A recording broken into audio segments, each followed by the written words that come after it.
Eu sou Tagadelha, sou uma mulher branca, estou usando um óculos, estou com a blusa preta e branca, estou com meu cabelo amarrado com um coquezinho que eu fiz para receber vocês. No fundo tem uma parede branca, vai ter umas bandeirinhas aqui do mêsversário da minha filha, e é um prazer estar aqui com vocês, né? A gente está aqui num bate-papo do Festival dos Corres, né?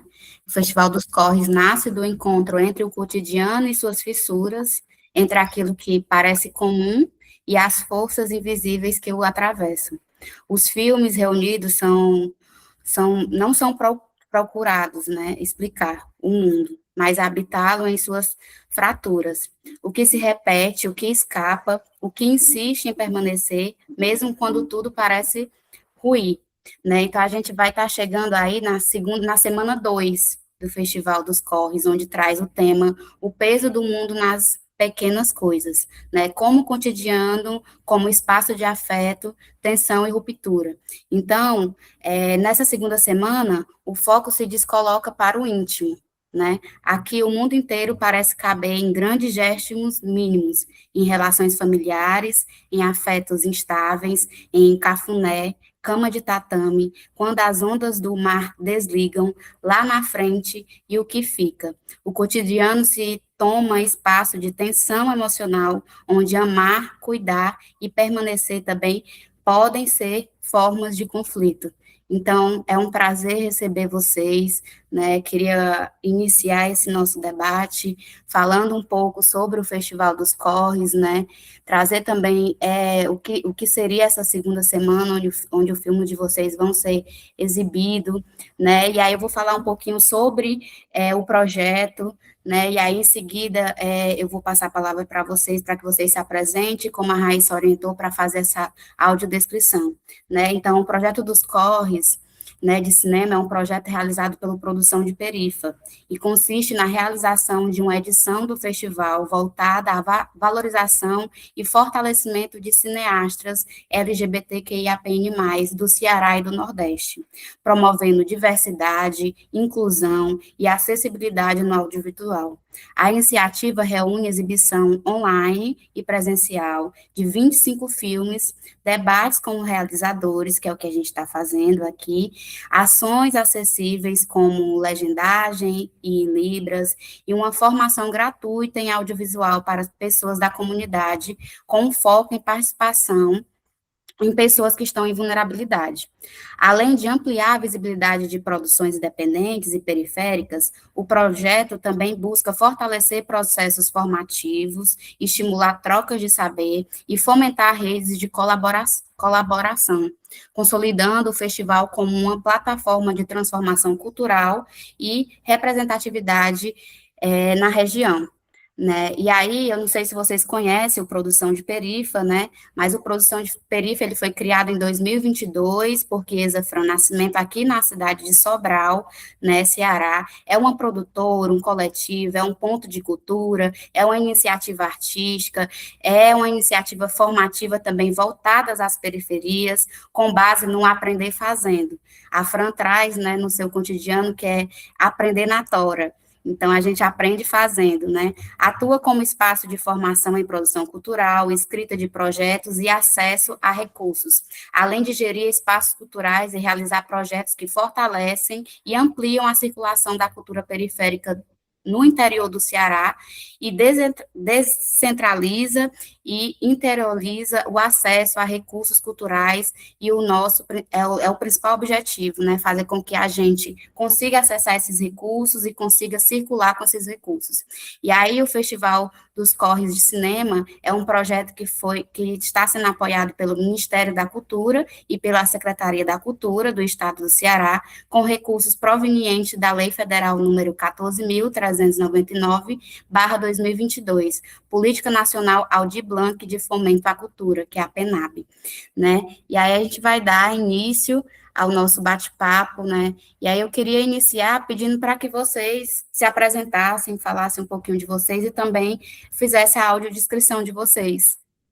E aí, eu acredito que a gente pode fazer equilíbrio. Eu não vou dizer primeiro esse, primeiro aquele, primeiro aquele. Eu acho que a gente pode ver de forma espontânea e que a gente não se atropele durante esse bate-papo.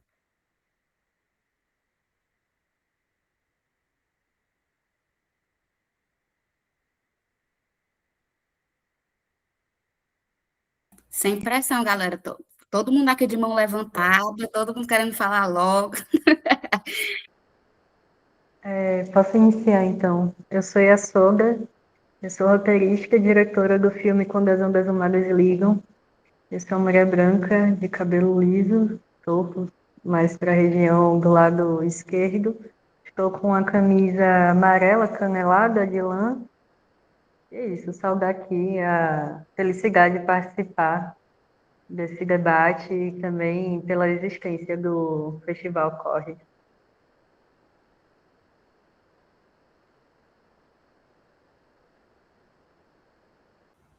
Oi, gente, boa tarde. Eu sou Márcio Andrade, eu sou diretor e co-roteirista do filme Lá na Frente.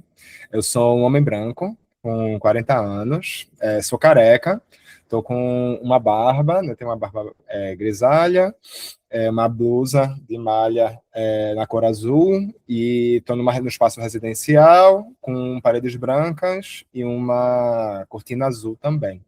Estou muito grato, não somente pela seleção do filme, né, pela oportunidade de exibir um filme num espaço tão relevante, né, e enfim, estar junto com esses outros filmes também para a gente ter uma conversa muito frutífera, né, sobre essa possibilidade da produção cinematográfica no contexto independente. Vamos embora.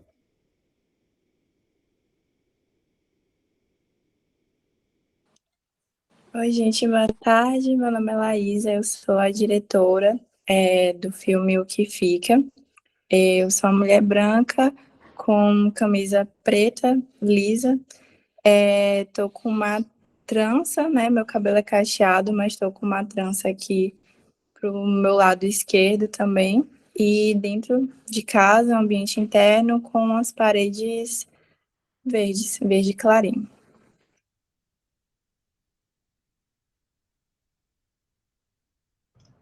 Bom, boa tarde, gente. Eu me chamo Igor Corrêa, sou roteirista e diretor do filme Cafuné, né? Sou um homem negro, de cabelos curtos, tenho um bigode, um cavanhaque, estou usando uma blusa azul, né? E estou num ambiente interno também com um guarda-roupa branco ao fundo. Oi, gente, boa tarde. Eu me chamo Otávio. Eu sou o diretor e roteirista do filme Cama de Tatame. Eu sou um homem branco, a barba rala, estou com um fone de ouvido e estou em um ambiente doméstico de cozinha. Tenho uma arquibancada aqui com duas gavetas, tá? Estou muito feliz pela participação. Gente, aí parabenizar vocês, né? Eu consegui, ao decorrer, quando me chamaram para mediar, ver um pouco do trabalho de vocês, né? Eu vi que os temas variam entre ficção e animação, mas eu percebi que todos os filmes que estão aqui, eles trazem algo relacionado a famílias, né? E familiares muito, muito intensas, né? Aí eu queria perguntar para vocês por que esse tema aparece com tanta força no trabalho de vocês, né? Eu vi que tem filmes que falam de famílias atípicas também por aqui, né? Tem filmes que falam sobre a questão de pais, né? E a paternidade também me chamou bastante a atenção e eu queria saber por que que esse tema veio com tanta força no filme de vocês, né? Como que isso se atravessou, como é que foi esse processo criativo de vocês, e por que trazer essa temática sobre família, sobre afeto, e não trazer de uma forma romantizada, né, como a gente costuma ver no cotidiano, né? Então, eu queria ouvir de vocês como é que foi esse processo criativo, e também que vocês falassem um pouquinho, né, o porquê dessa temática família, né?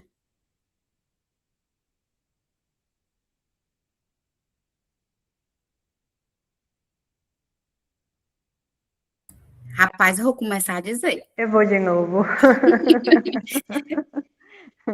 Para manter aqui como é que estava antes, né? Eu vou indo. O meu filme, Quando as Ondas Humanas Ligam, acompanha 24 horas de uma família atípica que se dedica aos cuidados do filho autista chamado Fred. E é uma família periférica de Salvador, que vai pegar seu ônibus para ir até a praia. Nessa praia, né, eles vão se deparar com a inconveniência, né, e também coisas que estão para além do controle da família, né, para manter o conforto do filho. E acontece um episódio que a criança autista, ela tem uma crise, né, por conta da sensibilidade auditiva que ela tem. Eu venho de uma família típica. Meu irmão do meio, ele é autista, então muito do que eu retratei vem um pouco do campo ficcional, mas também de uma experiência íntima própria, né? Eu me revelo também no filme a partir da ficção. São alguns fragmentos de memórias da infância. Eu estava ali como observadora, como também cuidadora, né? No filme, cada um da família tem esse papel de cuidado muito ativo. A Camisa é a irmã dele, que é a personagem Dara, está nesse local também de cuidado, né?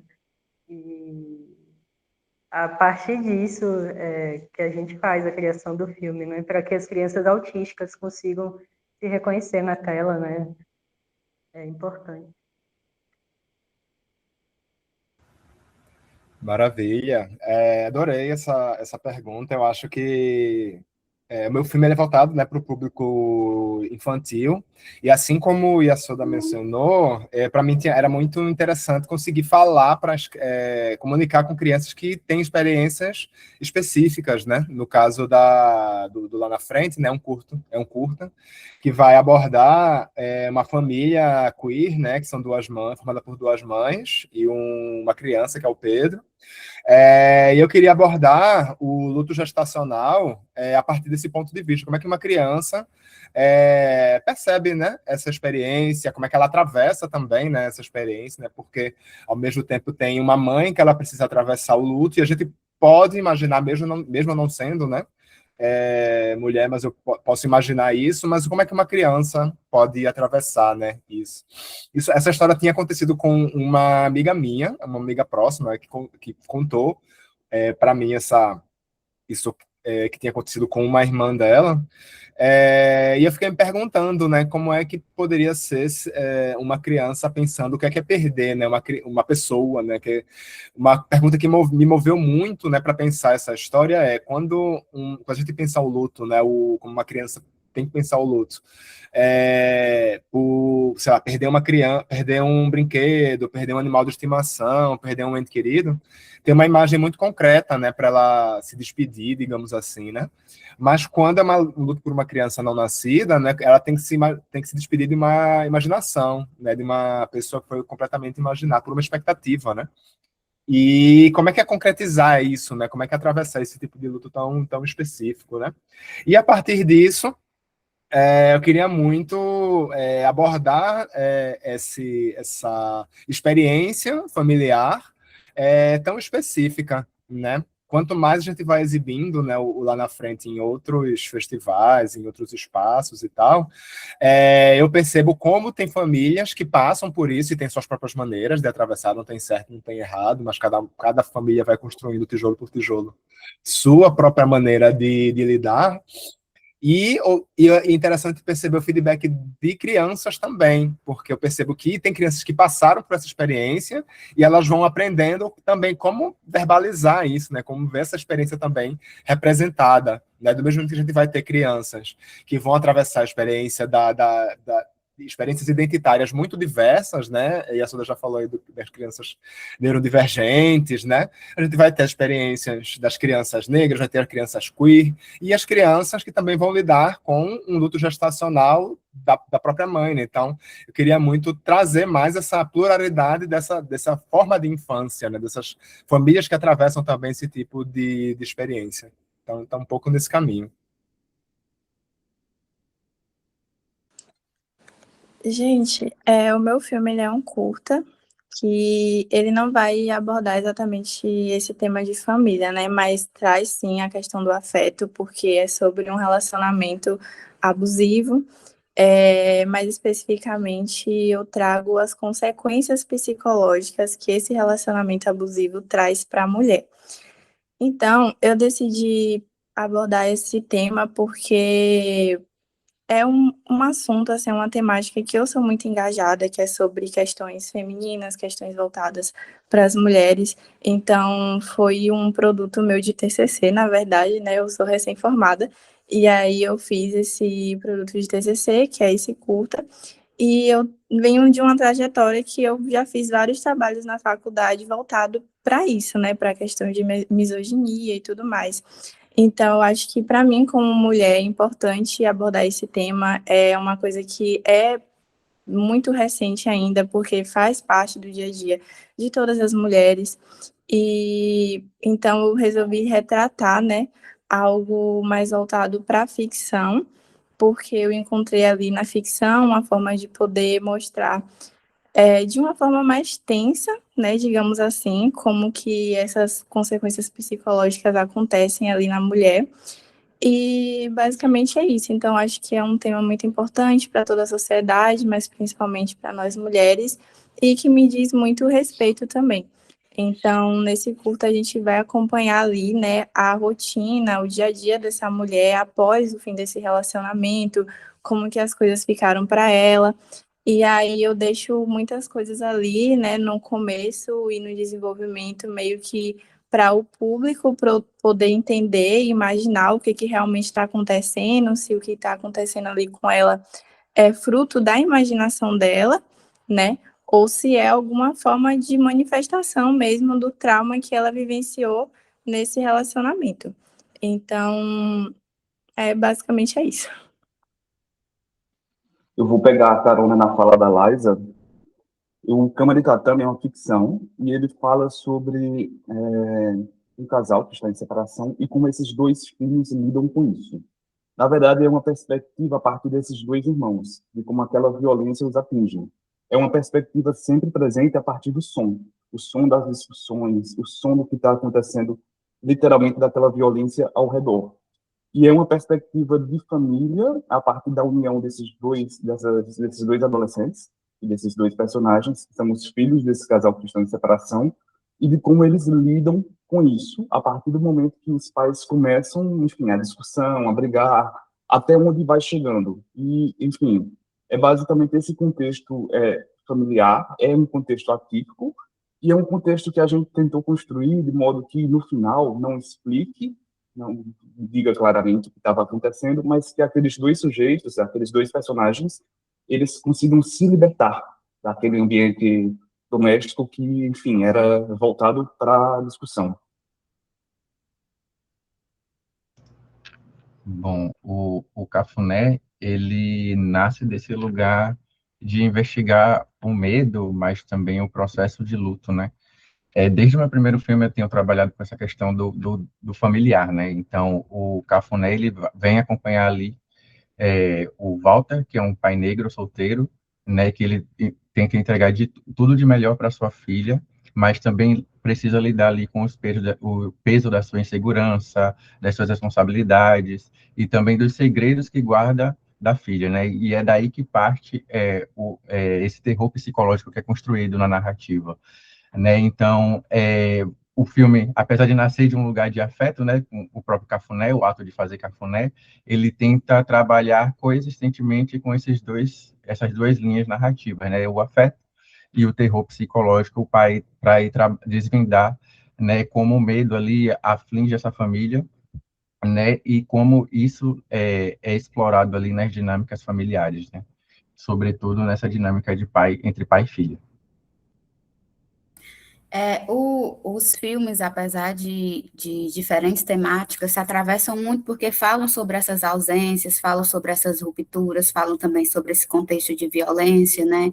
E o que me chamou muita atenção não eu adoro ficção, eu amo, sou louco pela ficção, mas eu fiquei muito, me pegou muito essa transformação para a animação, né? falar sobre temáticas que são fortes, que são, às vezes, que não são faladas, como as famílias atípicas, e transformar isso em uma animação, trazê-la para um contexto, né, da animação. Foi muito interessante, né, para mim ter visto isso, né, confesso que alguns trabalhos eu já conhecia e outros não, né, me pegou muito essa transformação de falar sobre temas bem delicados e trazer de uma forma mais onde crianças consigam acessar aquela temática, né? E aí eu vou trazer agora perguntas direcionadas, né? Eu queria perguntar para o Igor, né? Aproveitando que ele falou sobre essa figura, né? De trazer essa figura do pai negro lidando com vulnerabilidades. Eu queria saber como foi para você construir esse personagem fugindo de estereótipos, né? Porque a gente parte de uma sociedade onde pais não são presentes, né? Que pais não costumam trazer essa figura, né? Então, como é que foi essa construção, fugindo aí desses estereótipos? Muito interessante essa pergunta, Thay. De fato, foi um processo árduo, assim, de construção, né? Eu tenho um pai negro, né? Então, eu acompanhei ele durante o processo de criar minha irmã mais nova, e também conheço outros pais negros, mas, sobretudo, partir de referências, sabe? Referências como Moonlight, por exemplo, e referências essas que a gente acaba bebendo para poder entender como construir personagens dentro da nossa territorialidade também. Então, construir o Walter partiu muito também de uma personalidade minha. Eu sou uma pessoa muito mais introspectiva, que não fala tanto, sou mais observador, e aí eu sempre percebi isso, essa característica um pouco em pais negros, né, que às vezes não externalizam sobre seus próprios sentimentos, as questões emocionais que estão enfrentando. Então, foi a partir daí que eu decidi explorar uma narrativa que mostra ali um pai que cuida da sua prole, né, da sua filha ali, com todo o amor e afeto que pode oferecer, mas também, ao mesmo tempo, que ele esconde dela e tenta maquiar, né, essa vivência que ele está passando ali, dessas inseguranças, desse medo, o medo de errar, o medo de perder a filha, né, por algo, enfim, que a narrativa aborda aí. E aí foi muito um processo de construção ali no roteiro, mas também um processo de construção juntamente com o ator, que é pai de duas meninas, né, crianças negras também. Então foi um processo lindo, assim, colaborativo de construir essa atuação também ali dentro do set, sabe? Márcia, eu fiquei muito interessada mesmo de saber como que foi essa construção, né? E com certeza as histórias atravessam o pessoal, né? Não tem como não atravessar o nosso pessoal, né? A gente costuma falar muito aqui em Sobral que a gente pode falar sobre as nossas vivências, a gente pode dizer, mas só o tempo, quando a gente atravessa esse tempo, que a gente realmente consegue sentir e consegue perpassar o que a gente sentiu, né? E todos os filmes a gente consegue sentir muito, né? Na Cama de Tatame, por exemplo, eu fui criada dentro de um ambiente onde meus pais viviam se separando. Então, assim, é muito doido. E aí, os irmãos criaram forma de escapar dessa realidade, né? E aí eu queria te perguntar que tipo de refúgio você quis representar, né? Como foi esse refúgio, né?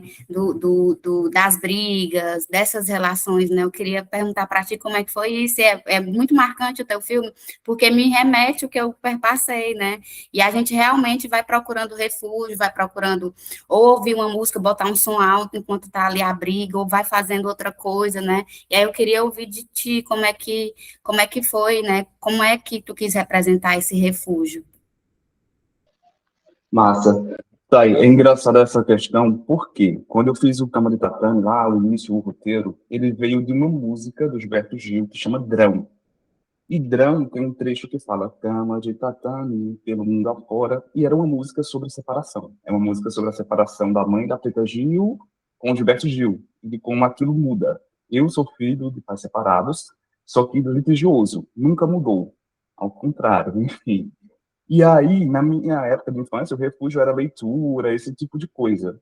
O que eu queria fazer com os dois personagens era que os dois tivessem a possibilidade de fuga, de saírem daquele ambiente.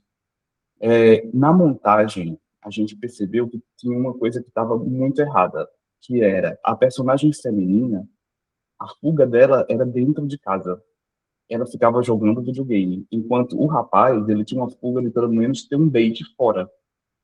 E aí deu tempo de fazer algumas correções. Por exemplo, no final, os dois fogem. Os dois fogem daquela casa. E quando eu digo eles não resolvem aquilo, é porque eles vão tentar uma vida melhor. E aí eu queria que esse refúgio também fosse até a música. No final acaba uma trilha subindo, uma música animada. E, para finalizar, assim, rapidinho, é engraçado essa tua pergunta sobre o refúgio, porque às vezes a gente não pensa muito como fazer isso, porque é muito intuitivo. Eu ia para a leitura, eu ia para o cinema, eu ia ouvir música, e cada um repercute de uma maneira. E há, inclusive, aqueles que repercutem em não fugir, em ficar e resolver. Não que eu esteja dizendo que uma coisa seja certa ou outra errada.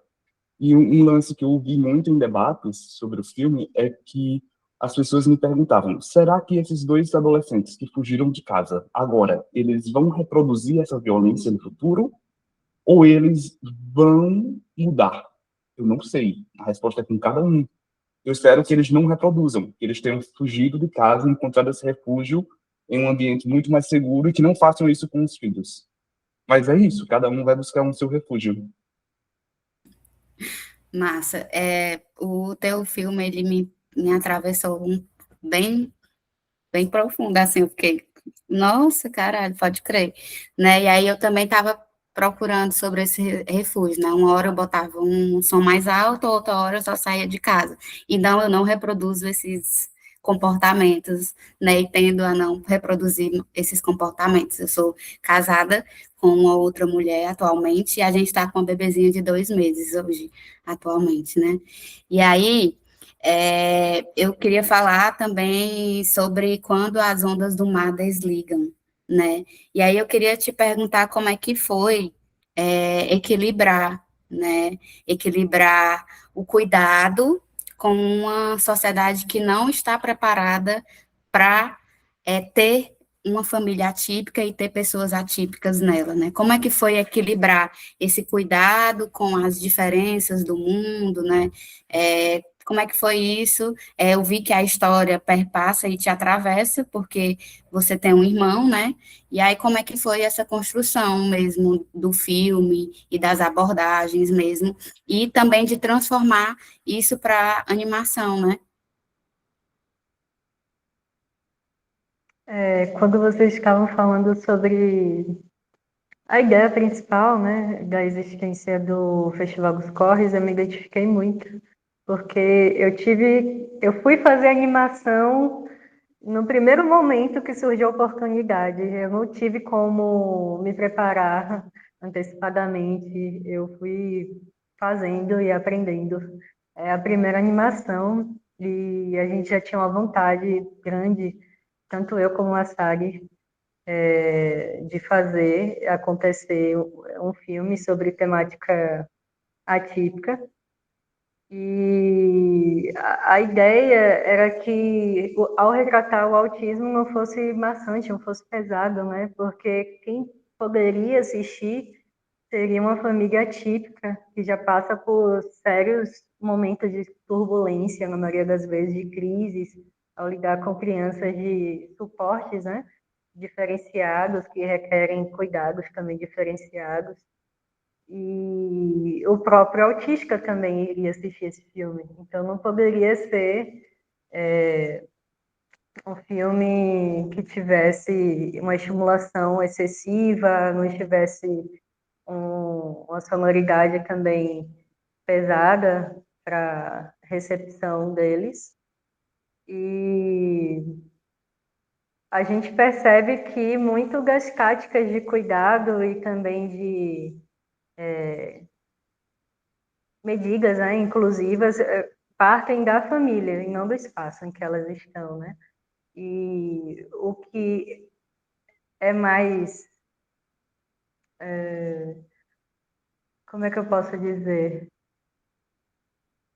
Fugiu aqui as palavras agora.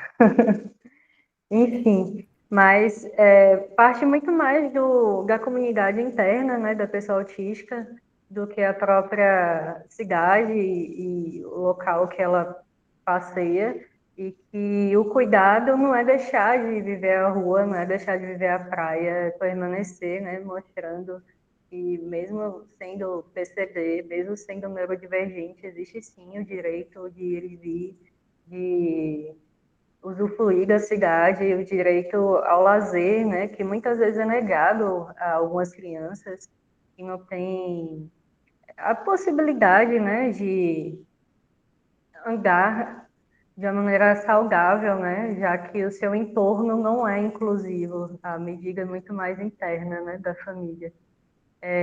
Foi muito interessante a partir do momento que a gente entendeu que o filme era uma ferramenta educacional em muitas parcerias, né, com escolas, amigas, colegas que são professoras começaram a querer exibir os filmes em sala de aula, justamente para educar os neurotípicos que não são deficientes e de que é necessário sim ter um pouco mais de sensibilidade, empatia com o colega que é autista, que está em sala e muitas vezes precisa, né, ter uma consciência da emissão do seu próprio barulho. São crianças, na maioria das vezes, né, salas cheias, em colégios que geralmente precisa ter uma certa reflexão, né, desse compartilhamento do mesmo espaço com o outro.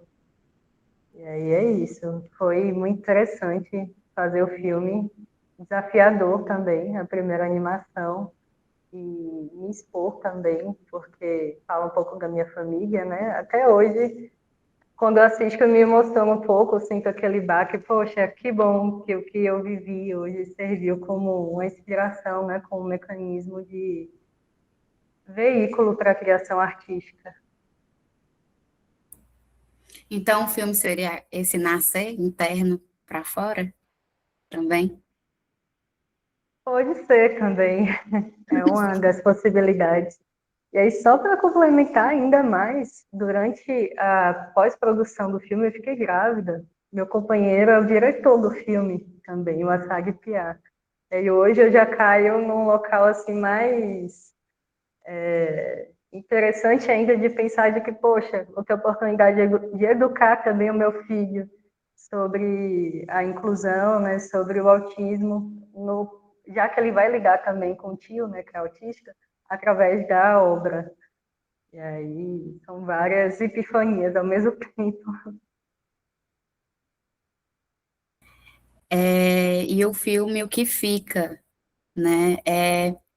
Como você trouxe, que aborda um tema que é um pouco comum, que é o pós-término de uma relação, né? Mas aqui ele ganha outra dimensão, né? Então, eu queria ouvir de ti o que você queria trazer de diferente da temática, né? Porque a gente sabe que o tema perpassa, a gente escuta sobre isso, mas escuta também de uma forma muito romantizada, né? Em qual a mulher sofre, às vezes não fala das violências ocorridas e que supera, né? Então, eu queria ouvir de ti o que foi que você quis abordar de diferente, como que você pensou na construção desse filme, né? O que que você quis trazer nele de diferente para que não seja só mais um filme falando sobre uma mulher que lutou e venceu, por exemplo.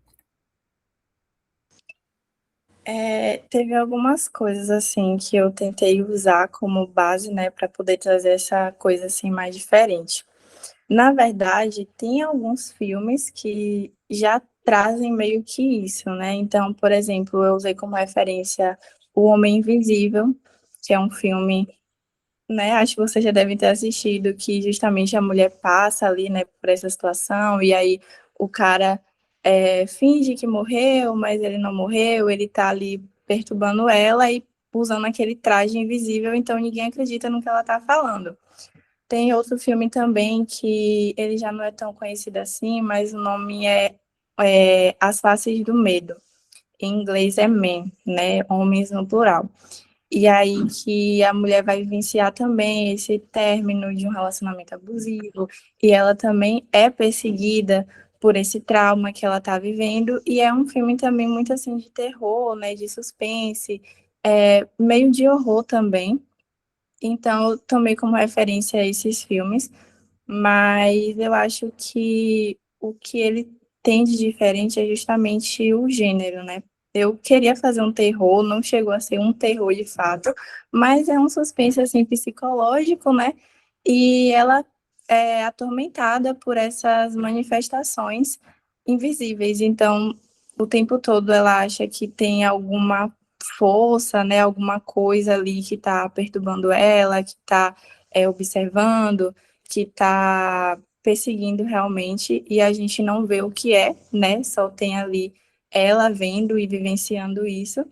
Então, eu acho que eu quis trazer, é porque é meio que uma coisa assim, ambígua, né? Porque ao mesmo tempo que pode ser visto como algo diferente, eu tenho certeza que muitas mulheres que vivenciaram esse tipo de situação também se viram como se elas estivessem loucas, né? Então, eu pesquisei, enfim, relatos de outras mulheres que passaram por esse tipo de situação e realmente elas deixam, né, de ter, por exemplo, cuidados pessoais, cuidados íntimos, realmente ficam ali com essa sensação de tristeza profunda, de vazio, e como se elas estivessem realmente vendo alguma coisa ali, né, acontecendo. Então, é, fica essa coisa, né, de ao mesmo tempo que é uma ficção, porque eu coloco ali elementos mais perturbadores de suspense, como se tivesse uma força invisível, né, uma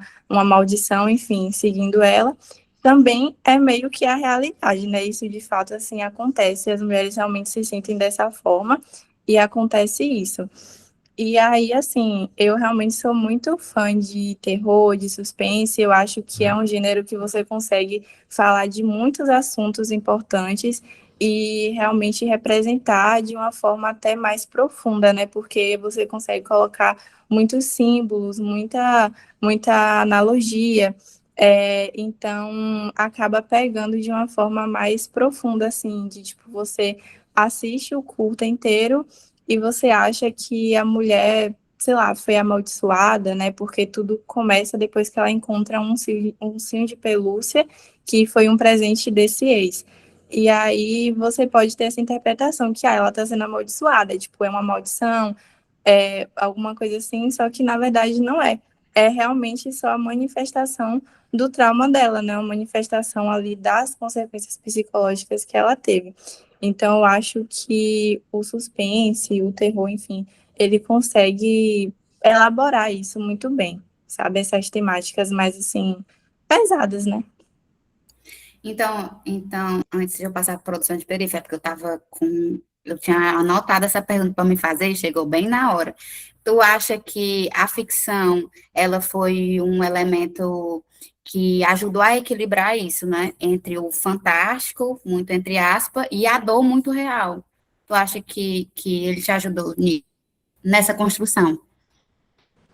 Sim, é justamente isso, porque, assim, ele consegue trazer esse tom mais, né, de algo mais profundo, assim, porque não é o que, por exemplo, quando você está assistindo, assim, um documentário, né, você já vai assistindo sabendo que aquilo realmente vai retratar a realidade, e é aquilo mesmo, né, só que quando você vai para um filme de ficção, você não está esperando exatamente a retratação da realidade, né? Às vezes sim, mas de forma romantizada, né? Como você mesma falou, de os filmes de superação, né? Da mulher superar e tal.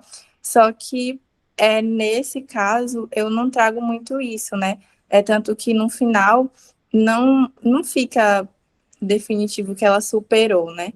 Eu quis deixar essa mensagem de que assim ela entendeu o que aconteceu com ela, mas não é algo que ela esqueceu, sabe? Que ela vai ter que conviver com aquilo ainda por muito tempo, só que agora ela está começando a ficar em paz com tudo que aconteceu com ela, com os abusos que ela sofreu, e ela pode, né, eventualmente encontrar uma forma de superar aquilo, mas é algo que ficou com ela, sabe? Então não é simplesmente uma superação. Aí eu acho que a ficção ela entra muito nesse ponto. Massa. Diz, Raíssa. Era mais um alerta sobre a questão do tempo. Eu tô atenta aqui, eu vou coisar. A gente tem até 15 deixa eu usufruir, porque tem o Lá na Frente, né, que é um filme também que eu gostei de assistir, e eu queria trazer, o macho, como é que tu trouxe isso, né? Tu retratou esse luto de forma tão poética, como é que foi trazer isso para a animação, né? E aí cada personagem parece viver a perda de um jeito diferente, né? Então, como foi construir também essas camadas? É um filme que me tocou muito também, né? Assistir o filme, eu estou trazendo todo mundo o termo filme, porque é isso, eu tô trazendo filme, mas não vou trazer, tipo, o que foi cada um, né? Mas eu vou tratar todo mundo como filme. Foi muito massa, me atravessou muito assistir o seu filme, e eu queria ouvir isso, como é que foi trabalhar esse luto de uma forma tão poética e transformar numa experiência de animação, e como é que foi, né, trazer essas camadas, porque os personagens, eles lidam diferente com o luto, né? Assim como nós, né? Na vida e no cotidiano, cada um tem um jeito diferente de lidar com o outro. Então, eu queria te ouvir isso. Maravilha, Thay, obrigado pela pergunta. Achei interessante que você trouxe, não somente nessa pergunta, mas quando você estava introduzindo, né, os pontos sobre essa escolha de linguagem, né, porque o Lá na Frente ele é uma animação sem diálogos, e antes de produzir a animação em si, eu tenho uma produtora chamada Combo Multimídia, e eu fiz uma parceria com um estúdio de animação daqui de Pernambuco, que se chama Vilcine. Mas antes da animação em si, eu tinha produzido um podcast, uma minissérie radiofônica, né, em formato de podcast, e cada episódio tinha 10 minutos e tal, e eram 5 episódios, né? E para mim foi muito interessante e desafiador também fazer um pouco esse percurso, né? Tipo, sair de um podcast em que você não tem a imagem, você tem basicamente a palavra, a música, os efeitos sonoros, para você ir para uma animação sem diálogos, assim, né? E engraçado que essa escolha pela falta de diálogo, ela era uma questão orçamentária também. As primeiras versões do roteiro, elas tinham um diálogo, contavam a mesma história. Mas, para mim, foi muito importante entrar nesse terreno de fazer uma animação, nesse desafio, né, de fazer uma animação sem diálogos, para falar, inclusive, sobre silêncio, assim, né, o conflito que o silêncio e a dificuldade de comunicação entre esses personagens pode transmitir. Inclusive, a dificuldade da comunicação, né, desse silêncio, mas também como é que você resolve também isso através da possibilidade de comunicar sem falar, né? Ou seja, o toque, o afeto, a imagem, a presença, né? E para mim foi muito importante, assim, sabe, atravessar isso. Foi um bocado desafiador, assim, porque a gente tinha... todo mundo comprou muito, assim, na Vilcine, a história, né, o pessoal dizia que era um projeto xodó, assim, dentro do estúdio, né, de animação, e tinha algumas escolhas que a gente foi tomando, e eu na direção, que foi como é que a gente vai conseguir representar essa personagem que, entre aspas, não existe, ela só existe na imaginação do Pedro, né? Então a gente foi construindo algumas escolhas, assim, por exemplo, a personagem, a Raula, né, que é a única personagem que está nomeada, inclusive, né, todos os personagens têm nome, mas o único nome que é escrito no coisa é Raula. E eu queria, por exemplo, que ela não tivesse rosto no mundo real, digamos assim, né? Você só conhece ela pelo ultrassom, e o rosto ele só aparece na imaginação do Pedro, né? Porque a gente queria que ela só tivesse essa vida, digamos assim, né? Nesse exercício de imaginação, né? Por ser esse lugar da projeção. E uma das referências que a gente teve foi justamente o filme Soul, né? Da Pixar, né? Que tem os desenhos das almas e tal, então Raula tem um pouco daquele design também. E a gente queria muito falar sobre como é que você fala sobre trauma, né? Como é que você diz o indizível, né? Como é que você traduz como é que você consegue expressar o inexpressável. E não tem receita, assim, né? Acho que o filme é um pouco sobre isso também, né? Uma das imagens, assim, né, que eu gosto mais do filme, né, que vai falar um pouco sobre essa lacuna, né, que ela é esse trajeto do luto, por mais que os personagens entre aspas, se resolvam naquele momento, né, do final do filme. Eu gosto muito do último frame mesmo, assim, né, do filme, que é justamente da mãe, como ela está observando o ultrassom que ela deixa na sala, assim, no quarto, né, ela moldura o ultrassom, que é a primeira imagem que a gente vê do filme também, é meio que a última, e a gente tem essa mãe que ela vai continuar velando aquele ser, né? Que não vai deixar de existir, sabe? Acho que uma das coisas que é importante, assim, que acho que lá na frente comunica sem precisar falar, é como luto não é sobre se despedir aquela imagem, aquele ser, ele vai desaparecer da sua história, né? O luto ele é interminável, a gente passa uma vida toda imaginando, reimaginando, reinterpretando, revisitando esse luto, ele não precisa ser sofrido, né, o resto da vida. A pessoa pergunta, mas por que o título lá na frente, né? Porque é isso, muitas das coisas que a gente vai viver, a gente só resolve, e se resolve, às vezes, lá na frente mesmo, assim, né? Não tem uma necessidade, muitas vezes, de resolver nessa vida, inclusive, né? Então, eu gosto de pensar muito nesse lugar de uma projeção, né? Não tem uma conclusão, né? Acho que nem sempre a morte é a conclusão sobre as coisas, ela é passagem também, né? Então, acho que o filme é muito, muito sobre isso também. Isso deixa bem específico pelo título, né? O título já é uma continuidade, já é para que a gente se projete para além da perda, né? Mas o que vem lá na frente. Mas, gente, muito massa conhecer cada um de vocês. O nosso tempo é curto, mas deu para a gente falar um pouquinho, né? E aí, para fechar mesmo, eu queria que vocês compartilhassem o que vocês esperam que permaneça com o público depois de assistir o filme de vocês. O que é que vocês esperam?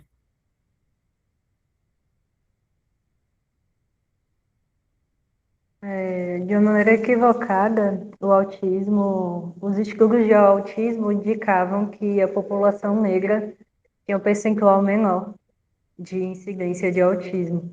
E depois de um tempo foi perceptível que era apenas a subnotificação, né, diante da falta de assistencialismo, falta de acesso ao diagnóstico. E eu espero que meu filme consiga contribuir de alguma forma sobre diversidade do autismo no campo racial e também no campo da neurodivergência, né, abordando a infância atípica no contexto da comunidade negra.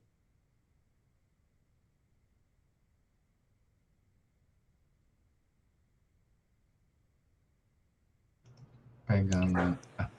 Pode falar, Laís. Obrigada. Eu acho que o que eu queria deixar, né, e o que eu quero deixar é o sentimento de emoção mesmo, sabe? Uma coisa que eu aprendi muito, assim, na faculdade foi da gente priorizar muito esse sentimento de emoção, no público.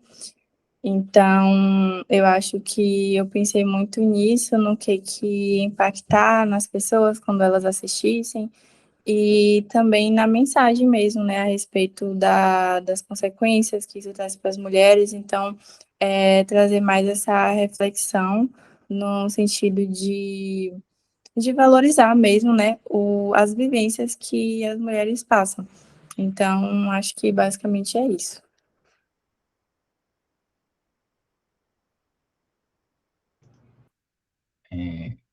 Fechando também, eu acredito que o que Cafuné ele termina um pouco aberto, né? Então fica alguns pensamentos para o público interpretarem após o filme, mas eu acredito que a mensagem principal assim do meu intuito, né, foi de deixar que a gente, né, enquanto no caso direcionando aí para a população negra, assim, externalize mais sobre seus sentimentos em termos de que nem tudo é necessário guardar, né? Às vezes você pode compartilhar a sua dor com o próximo e o próximo vai entender e tem ali o processo da empatia, né, de te ajudar com isso. Então, eu acredito que e para um público em geral, né, a questão de tratar as relações com mais afeto, sabe, com mais cuidado e com mais zelo. Eu acredito que esse é um caminho que o cafuné, né, o simbolismo aí do cafuné deixa para o público como um todo.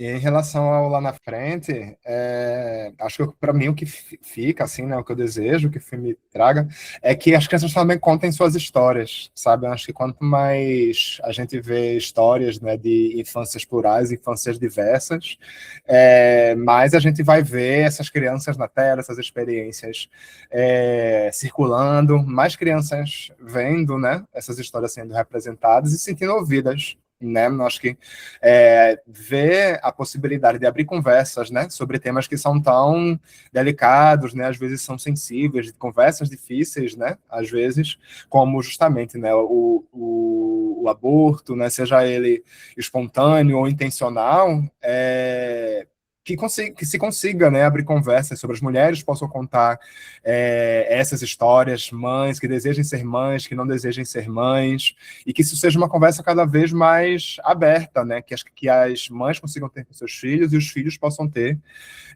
com suas mães também. Então, acho que enfim, a gente consiga, a partir disso, falar sobre pluralidade de experiências e pluralidade de relações familiares também. E em relação ao Cama de Tatame, eu acho que o desejo que eu tenho de despertar alguma coisa no público ao final do filme é que, se tiver que fugir, fujamos para um lugar legal, um lugar bacana, um lugar melhor que onde estamos e que dias melhores virão. Não é porque passamos por algumas situações que aquilo vai ter sempre de se repetir. É aquela máxima do filme, eles vão fugir e vão fugir para um lugar melhor, mas não vão repetir aquilo que eles passaram.